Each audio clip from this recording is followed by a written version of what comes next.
Okay, so we should be live. Good morning, good afternoon, good evening. Welcome to BWTM Online. Now, my apologies tonight for the slow start. For whatever reasons going on with YouTube, wouldn't allow us to be able to correct pictures and reflect things in the right way. So everything's kind of back to front in terms of pictures. But nonetheless, we are here. So we're going to talk first and foremost about Alexander Usyk,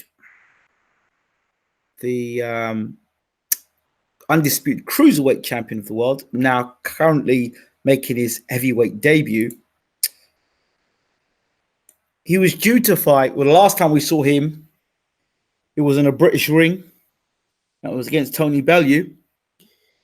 And Usyk put on a sensational performance, a performance which I expected of him. Usyk, far the more talented, far the more gifted athlete, more technically sound fighter.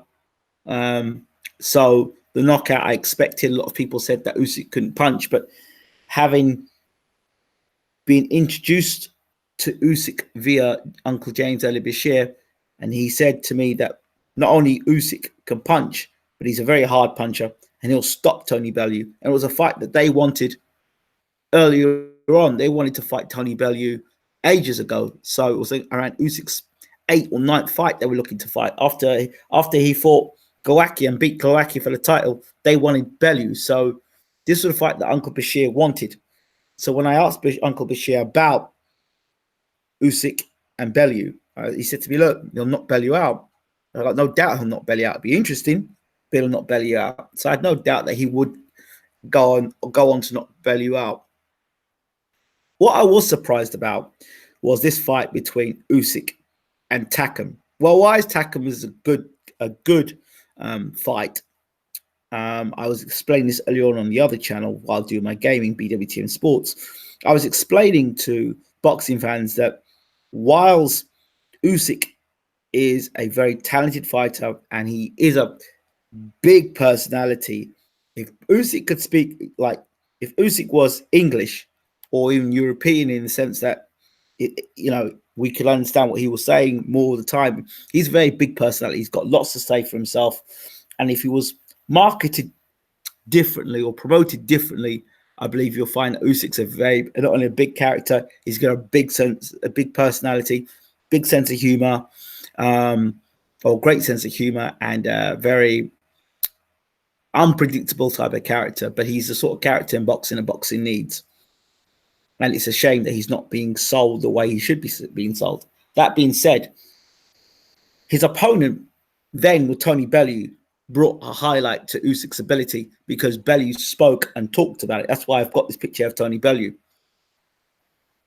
Carlos Takam doesn't bring you that. Carlos Takam is a very humble guy, very softly spoken guy. He's not going to throw tables at press conferences. He's not going to square up and want to fight you.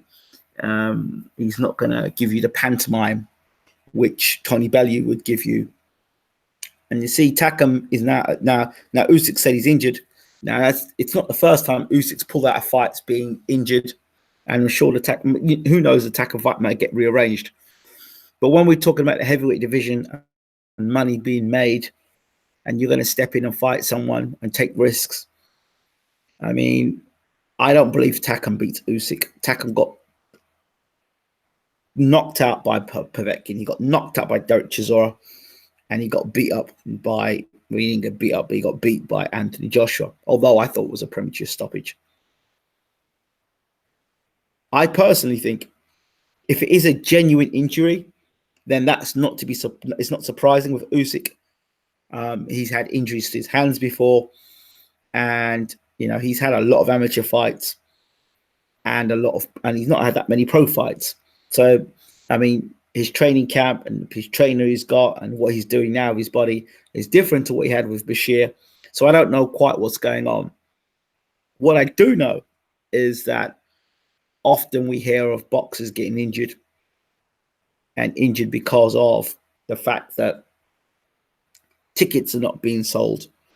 I learned this from the David Haye world. David Haye would be pulling out of fights because tickets weren't being sold. So I'm not for 1 second suggesting that Usyk is anything like David Haye. But what I'm saying is I learned that trick in the boxing world. When tickets are not being sold, the best thing you do is get yourself conveniently injured. So, you know, that I did speak, Ruben, I did mention early on previously that, yes, Usyk does need to have that fight to get himself ready or be prepared in the heavyweight division to have people see what he's about. But does he really need that? Really need that? He goes in there and he beats him, knocks out Takam, and he looks good doing it. Well, that's something that we knew was going to happen anyway.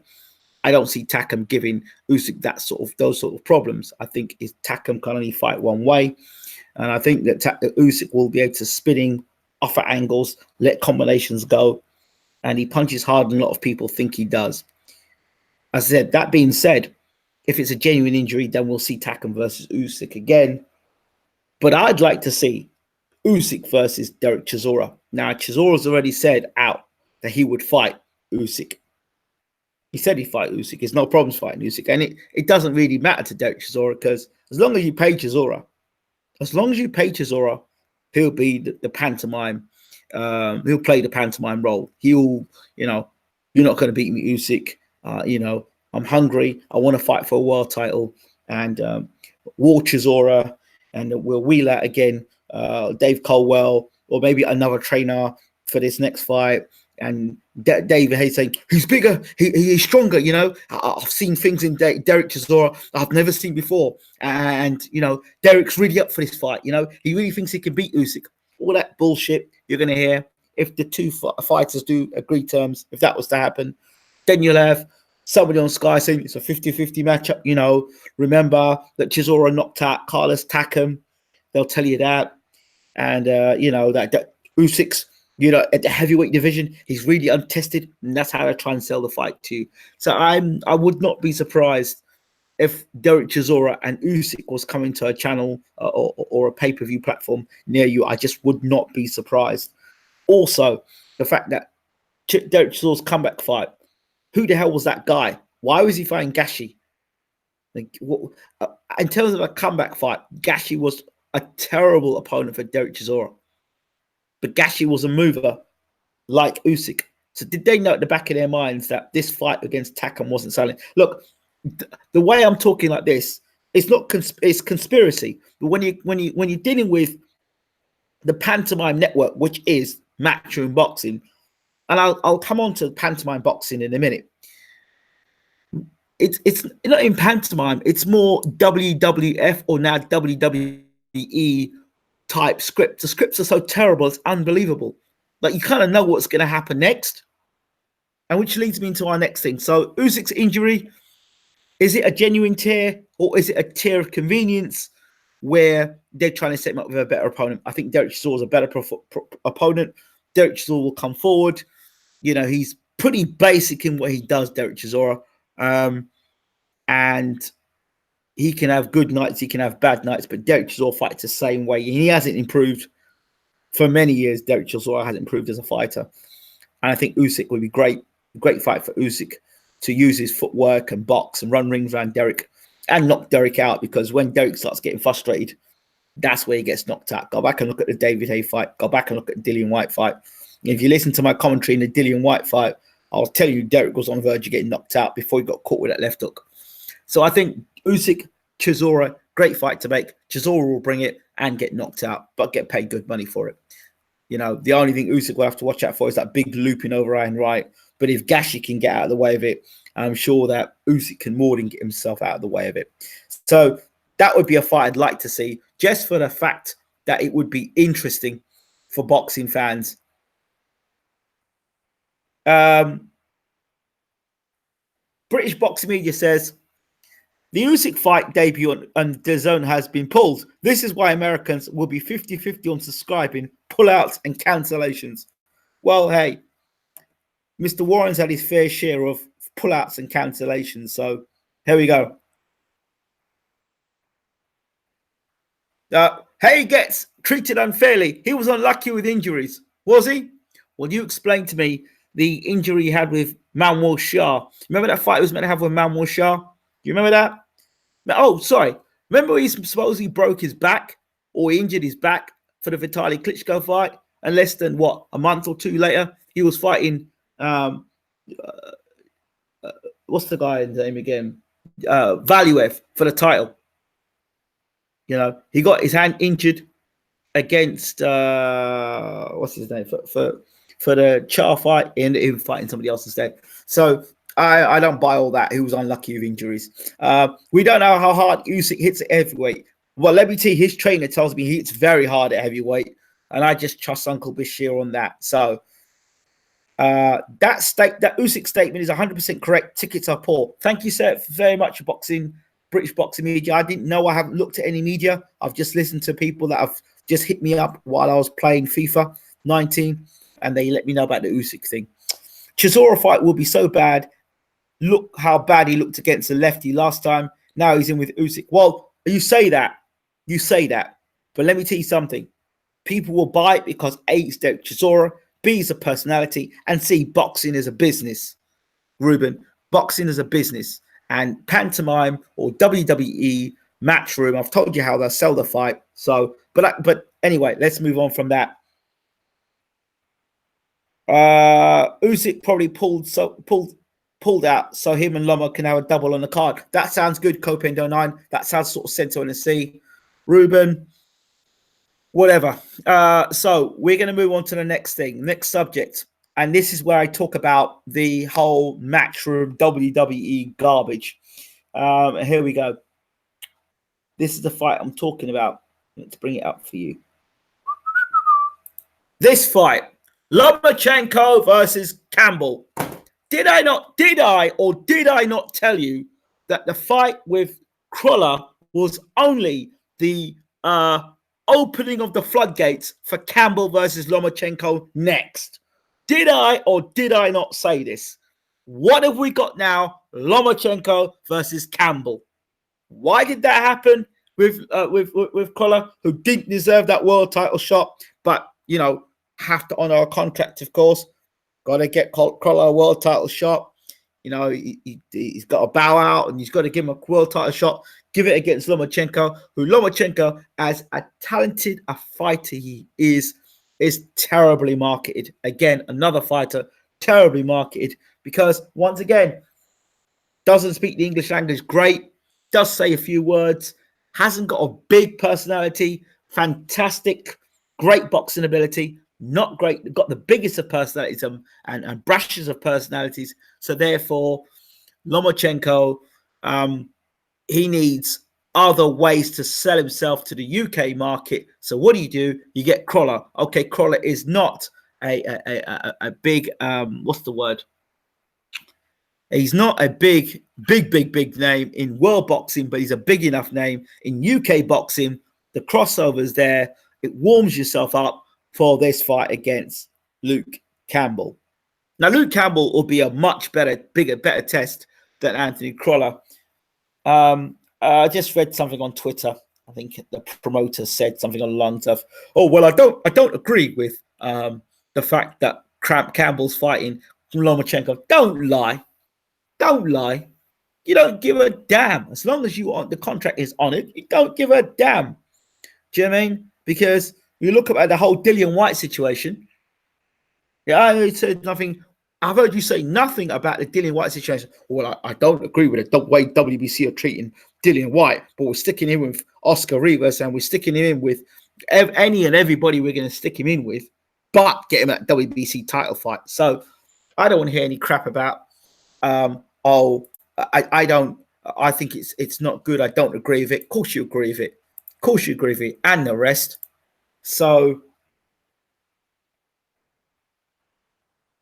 do you really believe that? Do you really believe? Listen, it's not about just turning down fights. Let me give you the analogy, a good analogy for you to take into your brains. 5 million for somebody who is broke is a lot of money. 5 million to a person that's worth 2.5 million. 5 million isn't much. When you could make 10 and 15 million for a fight, and you're being offered 5 million, yeah, you pull out of a fight. Of course. Now, look at this. Lomachenko and Usyk on the same pay-per-view card here at Wembley, 90,000. Chisora versus Usyk, Campbell versus Lomachenko. And then what you do, you give the Usyk-Chisora fight a final eliminator for the world title. The winner goes on to fight Anthony Joshua in the in September or whatever time, late near the end of year, November time, or near Christmas time. Usyk Joshua. So if Joshua gets past Ruiz, it can be guaranteed that quite possibly, Usyk will be next in line. So that's one way of going about it. O2 Arena, Usyk Chisora. I would not be surprised. Campbell Lomachenko. There you go. So you kind of know what's going to happen. It is almost. It's a joke. It's a joke. It's WWE at its very worst. Dillian would be pissed if Usyk Chisora is made as a final eliminator. He can be pissed all he wants, but I can see it happening. I can see Usyk getting to Joshua faster than White will. I could get Miller getting to Joshua before White does. You know, and there must be a reason why Dillian White is not signed to Matchroom and he's on a fight-to-fight contract basis. Fight-to-fight basis. I wonder why. But, you know, I'll tell you something. Matchroom are the Shane McMahon and Vince McMahon, the Hearns of the boxing world. I tell you now, the script is laughable. You just know what's coming next. The way things are shaped up. You know, you just know. If you don't know, you've got an idea what's coming. So I'm expecting some sort of shyster stuff with Usyk fighting, either bringing up Derek Chisora or somebody else.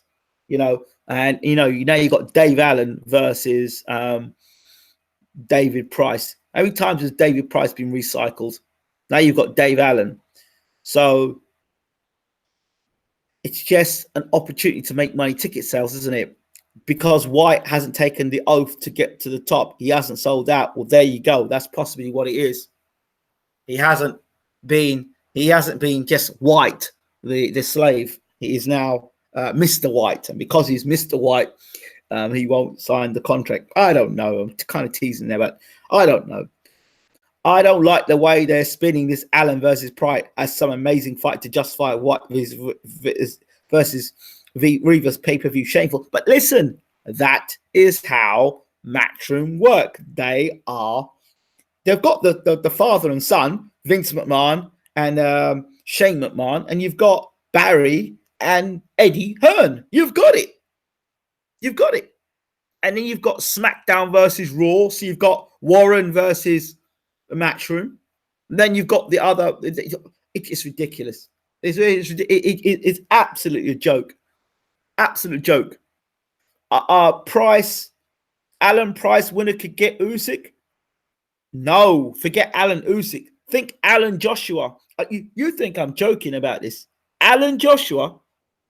That is a fight that could happen. You're laughing at me here. Alan Joshua could happen. They're sparred together before. So there's the story right there. And Alan would say that Joshua never dropped him and he used to walk and eat Joshua's punches. You know, Alan's he's got a good winning run now. He beat Lucas Brown. He beats David Price. You know, David Price was an Olympian and Lucas Brown was a former world champion.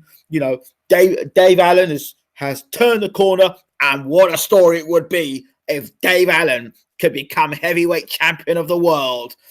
Who would have thought it? The man from Doncaster, when we were watching him get beat by Dillian White and getting beat by Luis Ortiz. And then he got done by the drug cheat, Tony Yoka. Who would have thought it?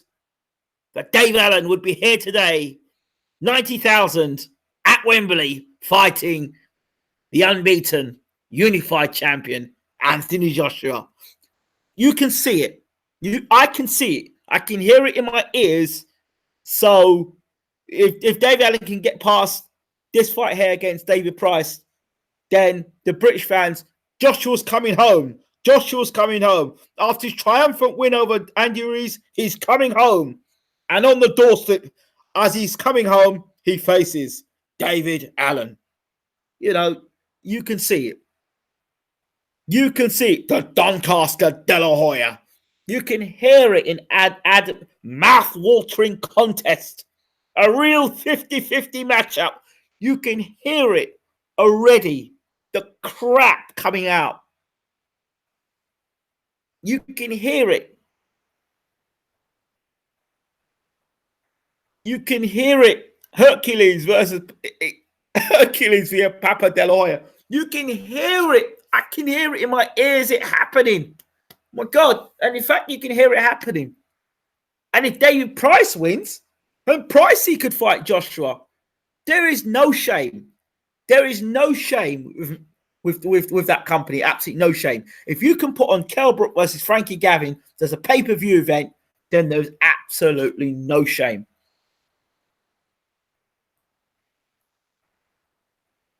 Just wait for it. It's coming. It's coming. What would Jim Watts here say? This is reckless boxing from David Price. Reckless boxing, arm punches. Oh, he's gone. Bang on the chin. Bang on the chin. I miss Jim Watt. I do miss him.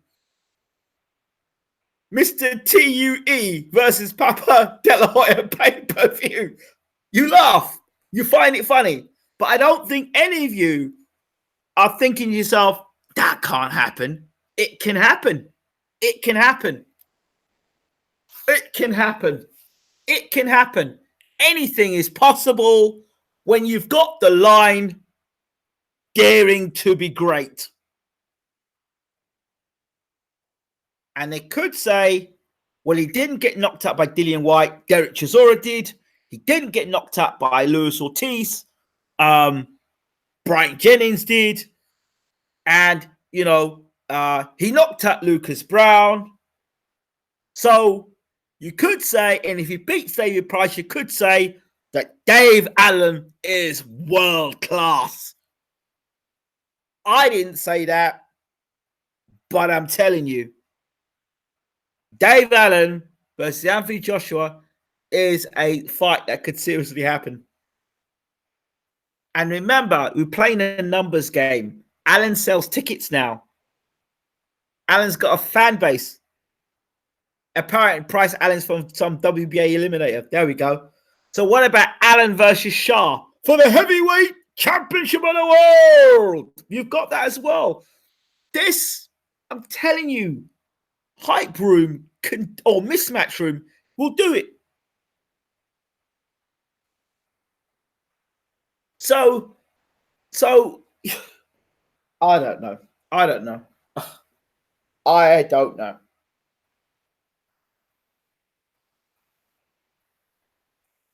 Allen versus George. You just have to hang your head in shame. You really have to hang your head in shame.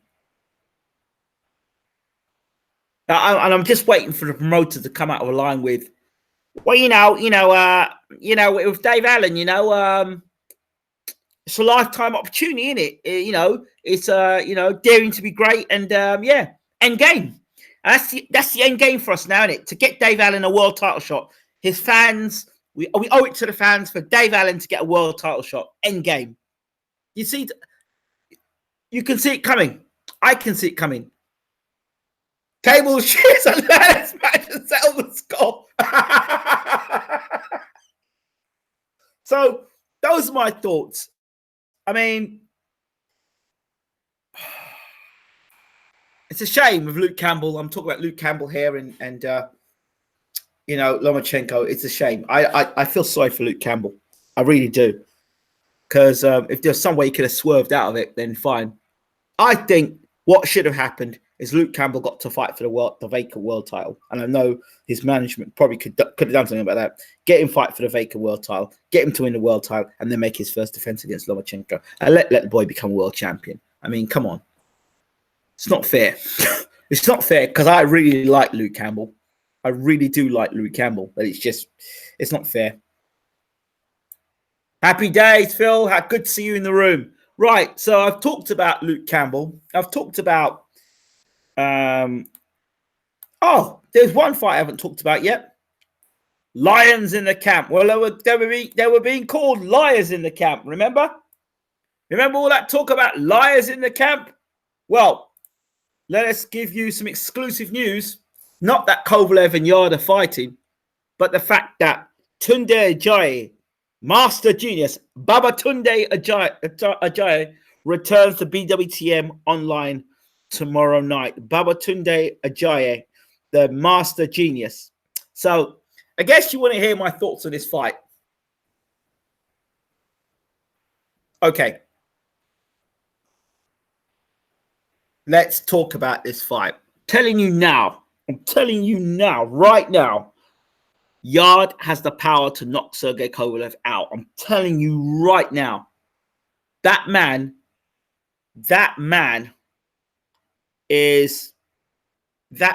punching power is unreal. I've been and watched heavyweights punch, and Anthony Yarde punches harder than some heavyweights, like pad work. I've seen big heavyweights punching pads, and I've seen Anthony Yarde. He hits like a mule, like a truck. All right? Absolutely hits like a truck. Now, there are things about this fight which are fascinating because Yarde has not even fought, nobody at British level, all right? So we can't really see how good Yarde is. That's a good thing in some senses, and I'll tell you why. Because you just don't know. Because he hasn't fought anybody that's tested him, you don't know what he can and can't do. So what you're seeing of tape of Anthony Yarde, if you go back and look at Anthony Yarde, you're just seeing Yarde knocking guys out and stopping guys. You haven't seen Yarde being tested. So we don't know whether Yarde can take a good shot or not. Now, defensively, if that defense, all those moves that Tunde has been teaching him over and over and over and over and over again, if Yarde's defense can hold up, we know that Kovalev's been dropped. We know he's been stopped. We know he doesn't live the greatest outside the ring. But we also know his last performance against Alvarez was a very impressive performance. Kovalev went back to the jab and boxed and mixed up his punching power with boxing ability. It's the best I've seen Sergey Kovalev box in a while. Okay, so I think that it's a fascinating matchup. Yarde's got the power to stop Kovalev. Kovalev's got the power to stop Yarde. Now, Kovalev would have seen many, many styles, but I think Yarde's style is one that can give Kovalev a lot of problems. Let's be honest, Kovalev isn't a master boxer. He's not the fastest puncher in the world. He doesn't have the greatest defense in the world. He doesn't like fighting off the back foot. He cannot fight particularly off the back foot. When his back is against ropes, he cannot fight with his back against ropes. Kovalev is a come-forward fighter, and Kovalev has shown that when you start to put it on him, the bully doesn't like it. Kovalev's like a big bully, but when you punch Kovalev back, he doesn't like it. All right? These are things that people need to take into consideration. Yes, Kovalev is a big puncher. Yes, I was the guy that was talking about Kovalev way before a lot of people were talking about Kovalev. And I said to people, when Kovalev comes to the UK, he will stop Nathan Cleverly in a few rounds. Now, that punching power that Yarde has, I said, that punching power will drop someone like Kovalev. He's got the power to drop Kovalev. I'm telling you now. I'm telling you because I haven't sat behind a keyboard. I've watched Yarde and Tunde Ajayi work. Right? You all laugh and you joke about Tunde Ajayi and what Tunde Ajayi is doing. If you remember rightly, if you go back to Ricky Hatton, remember Ricky Hatton when he was mocking Floyd Mayweather with all the pad work, and then Floyd check left hooked him and knocked him out. He knocked some sense into Ricky Hatton, because afterwards, what is Ricky Hatton doing now with Nathan Gorham? All them combination punches. All them combination punches.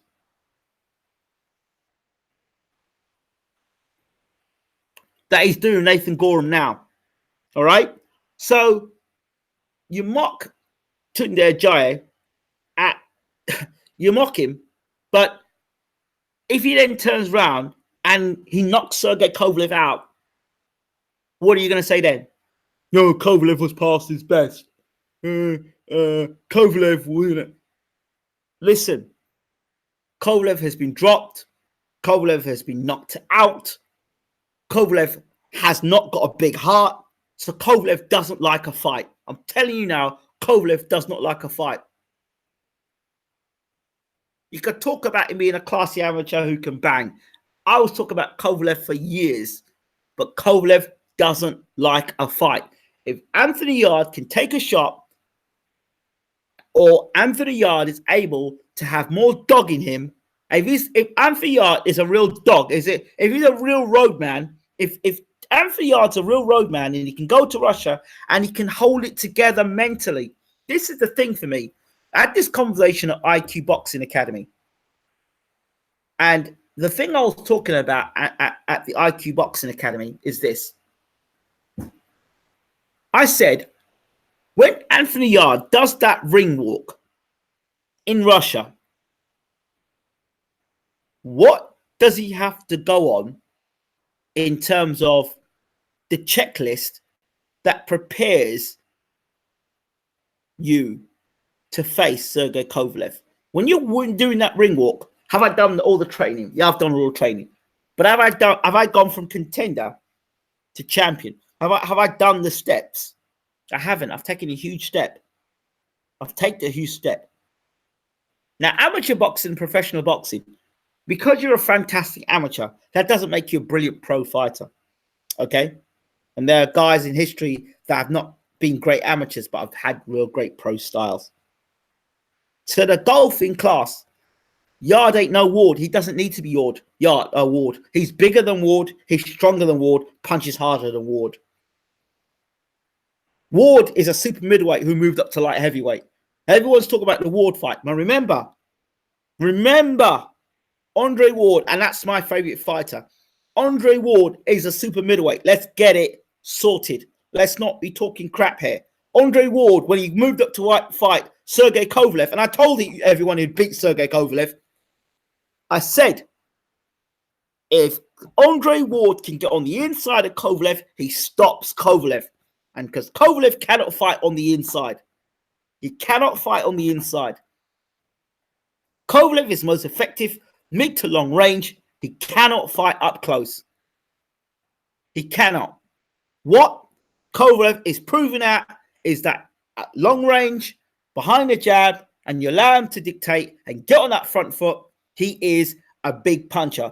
Sergey Kovalev can be neutralized once you put him onto the back foot, force him onto the back foot. It neutralizes his punching power, and you close the range on Sergey Kovalev. He's not as effective a puncher, and therefore then he's in a range where someone like Anthony Yarde can take advantage of Sergey Kovalev. Let's talk boxing silence. Let's not talk about imaginary things. Let's talk of things as they are. Let's not talk about things as we'd like them to be because we have biases, whether it be color, or we have biases because you don't like the sound of my voice, or because you're jealous, whatever. Let's talk about boxing and boxing science here. Sergey Kovalev on the front foot, if you allow him to punch you, is a devastating puncher, right? According to Tunde Ajayi, he says that Yarde is more technically gifted than Ward. He may just be saying that for the press, but I'll tell you something now. I would not be surprised if we saw Andre Ward versus Anthony Yarde. I would not be surprised. I really wouldn't. If Yarde becomes world champion, I would not be surprised if we saw Andre Ward come out of retirement to face Anthony Yarde. I really wouldn't. I really wouldn't, because Ward would think he could beat Yarde, and it's a chance for him to come back and become world champion again. I would not be surprised. but don't mock Tunde Ajayi. If Tunde Ajayi pulls this off and he ends up beating, they end up beating Sergey Kovalev, what are you going to say then? Okay, Ward goes to the body better, is more accurate and fights well on the inside. Yarde have done none of these things. Well, I'm not sure if you can say those things because you haven't seen the fight and you haven't seen Yarde tested. If Yarde goes out there and hits Kovalev in the chin in the first round, knocks him out, it's not going to matter about the technical skills of Andre Ward, is it? Remember, experience is only effective if you can use it. Or he's an experienced fighter. You know, he's gone the distance and he's got amateur experience and he's done this and he's done that. Yeah, but has he had experience being knocked out in the first round? So it's all about, for me, breaking a fight down, and Tunde Ajayi will break this fight down. And to me, if I'm talking about a strategy how to beat Sergey Kovalev, you get onto the front foot. You get onto the front foot against Sergey Kovalev. You double up your jab. You push him, get him to the ropes. He's physically strong enough. Because I think Anthony Yarde is actually going to be physically stronger than Sergey Kovalev. And the other thing about Sergey Kovalev that I've noticed, I don't know if you've noticed it, but Sergey Kovalev struggles at light heavyweight. I've seen that guy blow up and look like a cruiserweight or mini heavyweight. I've seen Sergey Kovalev. So yeah. Ruben, everything I say, you're going to say opposite to, just for the sake of it. So we know the game now. So we know the agenda. So we know how it goes. But talk to me. Let's talk some boxing science, Ruben. Instead of just being smart here, let's pull you to the carpet. Let's talk some boxing here. Talk to me about how you talk about the skill level of Sergey Kovalev, okay? But how many guys have you seen Sergey Kovalev do well with that sort of style that Yarde has, or come close to that style? The closest thing to that style has been Andre Ward. Slip, move, throw punches, roll. How many guys have you seen Sergey Kovalev look good against that sort of guy? How many? Talk to me. You want to talk to me about Sergey Kovalev and talk about Sergey Kovalev's style. Sergey Kovalev, as an amateur, had a glass jaw. Did you know that? As an amateur, he was known around the amateur field of not having a good chin and getting knocked out. Kovalev used to get knocked out as an amateur. So if you want to talk to me about amateur and Kovalev, I'm going to tell you about amateur and Kovalev. Kovalev used to get knocked out in the amateurs.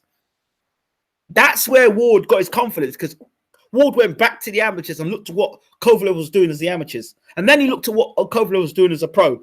And he knew about Kovalev and his drinking habits. And you can't shift those stuffs out when you're drinking the way Kovalev drinks. So don't come and talk to me about, no, oh, well, Kovalev, don't. But Beterbiev beat Kovalev regularly. There we go. And are you going to tell me that Beterbiev is that seriously skilled? Beterbiev is not that seriously skilled. Beterbiev is another one of these guys who cannot fight backing up. That's why you saw Callum Johnson, when he got Beterbiev on the back foot, neutralized the power, that's when he got caught. Callum Johnson got knocked out for two reasons. Reason number one is he was dog tired. And the second reason was he was on the end of the right hand. These Eastern European fighters are very, very effective if you give them space, time, and distance. Guys like that, you have to dog them. You have to be on their toes, in their chest, in their face, and you got to fight them. You cannot give these guys, you cannot allow these guys to get rhythm and allow them to box. If you stand in front of them and look at them, they'll box your head off all night long. You have to put pressure on these guys. You got to stand on their toes. You got to get dirty with them, and you got to have dog about you. If you ain't got dog, and if you can't fight, then Ruben says Kovalev is motivated now. He's off the vodka, mate. I tell you what you need to do is come off the vodka yourself, right? And you need to. I asked you a question about how Kovalev wins the fight. I didn't ask you about the vodka. Technically, break it down for me. Technically, break it down for me, son. Let me hear you break it down, Ruben. Let me hear you break it down. So I've said to you, the way Yarde beats Kovalev. I even gave you the strategy as how to beat Golovkin. The way you beat Golovkin is movement. You don't stand in front of Golovkin. But when you hit Golovkin with a good shot, even with 1-2, what he does, his head goes back, and as his head comes back, rebound as he comes back, then he'll catch you with shots. You hit Golovkin with shots and move off to the sides, left to right. Do not pull straight back against Golovkin, because that's as soon as you pull back from Golovkin, he closes the range with a jab and he catches you with shots. I mean, when you guys watch boxing, do you watch boxing just to see the two personalities fight, or do you actually watch guys' footwork and what they're actually doing inside the ring? Because to me, when I look at Sergey Kovalev against Anthony Yarde, it's a much closer fight because of what Kovalev does. You see, you can't teach chin and you can't teach heart. If Sergey Kovalev meets a guy who's got a big heart and can punch, do you know what I mean? And he's got the technical nous. And I think Yarde has got the technical nous. I really do. I really do. I don't know if he's got a chin, and I don't know if he's got heart. But if Yarde is anything like the street man I know, and he wants a real fight, and he can fight, then we'll see. Yarde does get hit, and I think Kovalev will tagging him much more and harder than he's ever been hit before. Well, hold on. Did Andre Ward get hit harder than he's ever been hit before? What happened? What happened? And what happened in the second fight? I didn't see Kovalev drop Ward in the second fight. Did you see Kovalev drop Ward in the second fight? Kovalev has smarter feet as well. Oh my god. Oh my god. Well, he's got what he's got smart. How are the feet smarter, mate? How are the feet smarter? He's got better footwork. He's got smarter feet, has he? What? One's got a PhD and one's got a master's, is it? The left foot's got a master's and then one's got a PhD. Really? Yeah, all right, mate. Carry on. All right, mate. If you believe that. He's also open to a 1-2. See the 1-2 that started the trouble with Sergey Kovalev with Andre Ward? It was a 1-2.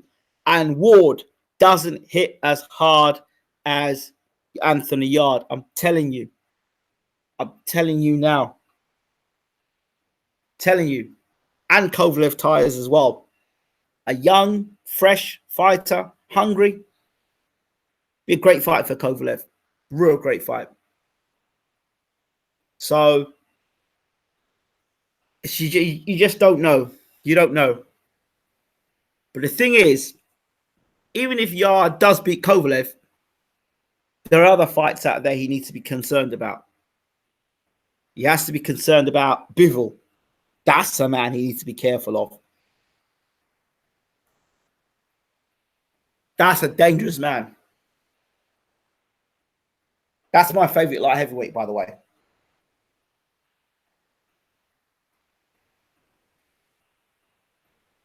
Let me see what everyone else is saying, by the way. I can't see comments.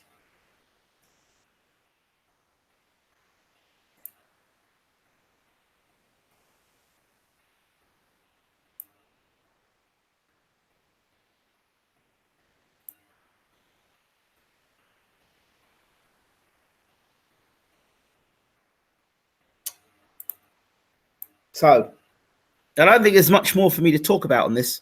So, again, tomorrow night we'll have Tunde Ajayi in the room. We'll have Tunde Ajayi in the house. And we'll talk to him a bit more about Kovalev and Yarde. Bivol's my boy. I expect a few easy defenses of Yarde if he beats Kovalev. The other champs will be avoided for next years. Well, wouldn't you? I mean, wow! If Anthony Yarde does it, all the people that have been mocking Tunde Ajayi, I would love it if Tunde Ajayi and Anthony Yarde become champion. I would love it. There's not much difference between Anthony Yarde and Tunde Ajayi with Adam Booth and David Haye. Adam Booth and David Haye were sounding like one another. And when George Groves came in, George Groves started sounding like Adam Booth and David Haye. Go back and watch it.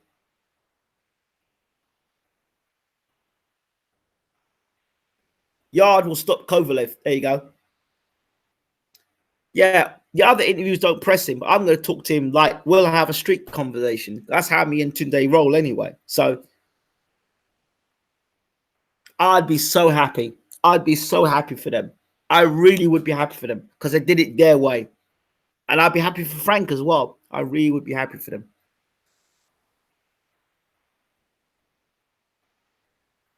Do you think they'd entertain a rematch at Emirates? Must be in a contract for a rematch. Yeah, quite possibly. I would love for them to, honestly, I would love for them to win it. My God, I would love for them to win it. You think the kind of guys that have left Tunde Ajayi and that style, you see, what they need, what Tunde Ajayi needs, for me, he needs a fighter, and he's got that style at the moment, that pad work. If Tunde Ajayi goes out there, if Yarde goes out there and destroys Kovalev, then that would be the, this is my style, this is what I teach, this is what I've got. Tunde is like the Mourinho in that he acts like a villain to get the attention and pressure off this fighter. It's quite clever. Oh, hell yeah. Yes, Daryl, brother, I hope you're well. What is Eddie doing with BWTMONLINE? I don't know. But, you know, when you talk about promotions, and getting a man deals, you've got to say that Tunde Ajayi is a master genius. How many of Eddie Hearn's fighters have got the sort of deal that Tunde Ajayi has got for Anthony Yarde? Is that star substantial for the next 10 years of Yarde's career? Listen, how many fighters do you know that didn't win amateur gold or a world championship as an amateur, go on and fight, become number one contender in the world and fight for 4.5 million? Talk to me. How many fighters do you know, British fighters, that have done that? How many British fighters do you know under the header of Matchroom that are sponsored by Adidas and are global ambassadors? For all the stuff people talk about Eddie Hearn, I look at what he does and look at what this guy does. Look at what Yarde is doing. Look who Yarde is fighting now, Kovalev. And people say, oh yeah, BWTMONLINE would beat Yarde. Okay. Well, how comes he's not going fighting for the world title then?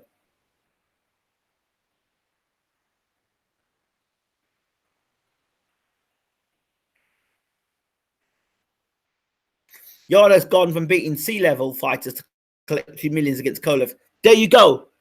There you go. I don't hear everyone's laughing at Tunde Ajayi. Why are they laughing at Tunde Ajayi? Let me ask you a question. Your British fighters in the UK, what has been done for your fighter? You talk about BWTMONLINE, what's been done for your fighter? I don't see him being sponsored by Adidas. And did he do well at the Olympics? He went to the Olympics. He was a star, right? What's going on with him now? Who's he fighting? He just finished fighting Liam Conroy for the British title. What is Yarde doing? Straight for a world title. And by the way, when did Nigel Benn fight for the British title? When did Chris Eubank fight for the British title? When did Frank Bruno fight for the British title? Just ask him.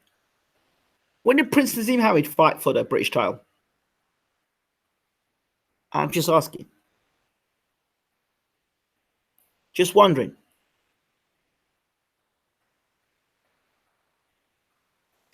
Keeping brain cells intact and collecting checks, he can always fight domestic opponents like BWTMONLINE after he fought Kovalev. I agree with you there, Daryl, absolutely. Yarde beating Kovalev is just as big as Allen beating AJ in terms of from zero to hero. Ruben says, it's an impressive deal by Tunde, but Yarde's resume so far doesn't shout title shot. Oh my word, God. Let me ask you a question. Has he got the skill set to beat Kovalev on the eye? In the fights he's had so far, what has he done with the opposition? He's blown them away, right? And Yarde has looked to me like he's got gears as well. How was Yarde number one WBO? I don't know. Ask the WBO. Let me ask you about the WBC, Ruben. Wasn't Dillian Whyte the number one contender? How comes Dominic Breazeale has got the fight ahead of Dillian Whyte, even though Dillian Whyte has fought the better opposition and was number one contender and had the WBC silver belt? Answer me that question. And Whyte was number one contender. Answer me that question. What's bigger, Ingram? Yarde beating Kovalev or Allen beating AJ? Yarde beating Kovalev for me, because I think that Allen's already been beaten. And, you know, Allen's already been beaten. But you've seen what Allen can do. You've seen he takes a good shot. You've seen he can fight a bit against the guy. I mean, Ortiz didn't blow him away. Whyte didn't blow him away. Tony Yoka didn't blow him away. So, I mean, those are defeats he's had. So, you could say, well, yeah, Allen's okay. You know, and he beat Lucas Brown. So, against Yarde, there's nothing on his resume or his fighting or the guys he's fought that would make you even suggest he could beat Kovalev. So, I would say Yarde. Does Anthony Yarde spar? If so, who? With Babatunde Ajayi, so I understand. In my opinion, no, Ingram. But in my opinion, no, Ingram. But like you said, he's got gears. Until we see them high gears, we won't know. Yeah, that's it. I mean, the skill set looks there. WBC joke. Look, Loma isn't even ranked in the top 15 with WBC and he's made mandatory for Campbell. So why can't WBC just force Wilder to fight AJ or be stripped? There you go. There you go. Ask Ruben Guerrero that question.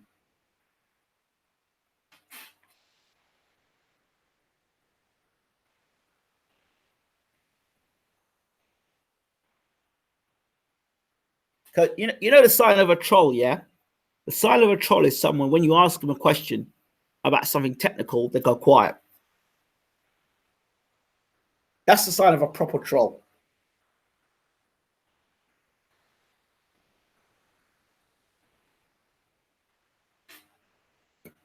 Right.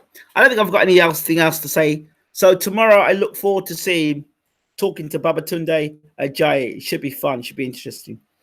I'm still waiting to hear back from Abel Sanchez, because I'm sure a lot of you want to hear from Abel Sanchez as well.